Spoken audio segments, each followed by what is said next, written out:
Pour sauver son fils coincé en bas, le vieux Wang s'attache un paquet de câbles électriques sur lui, et plonge dans la cage d'ascenseur pleine de danger.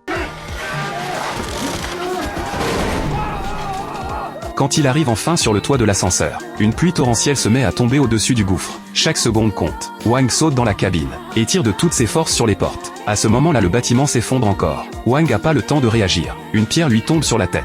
Mais il a même pas le temps d'avoir mal. Il rampe s'il le faut pour retrouver son fils. Après avoir traversé plein de débris, il entend vaguement les appels au secours de son gamin. En localisant la voix sous les décombres, Wang dégage les grosses pierres comme un fou, et finit par sortir son fils sain et sauf. Voyant son fils en larmes, Wang le prend dans ses bras pour le rassurer. À peine il souffle, qu'un cri retentit derrière lui. C'est une vieille dame de l'étage du dessus. Wang veut l'emmener avec eux, mais elle dit qu'elle veut pas partir, parce qu'elle veut rester avec son petit-fils écrasé. La situation est carrément critique. Avec la pluie qui tombe à seau, le gouffre va se remplir en un rien de temps, et ils vont tous y passer noyés. Mais la vieille refuse toujours de bouger. Elle donne juste la chaussure de son petit-fils à Wang, pour qu'il la rende aux parents du gamin. S'il s'en sort, Wang en a les larmes aux yeux, réalisant à quel point la vie est précieuse. Pour exaucer le dernier vœu de la vieille, Wang prend son fils sur le dos et grimpe sans s'arrêter. Même avec la pluie qui lui fouette le visage, il abandonne pas. Il a qu'une chose en tête: sauver son fils, et accomplir le vœu de la vieille dame. Après avoir franchi tous les obstacles, il se met à crier vers les survivants en haut. Ils entendent sa voix, et localisent vaguement sa position. Au final il les hisse tous les deux par une ouverture. L'eau monte déjà jusqu'aux genoux. Tout le monde se réfugie sur le toit en attendant. Mais en arrivant en haut, ils voient un immeuble suspendu au-dessus de leur tête,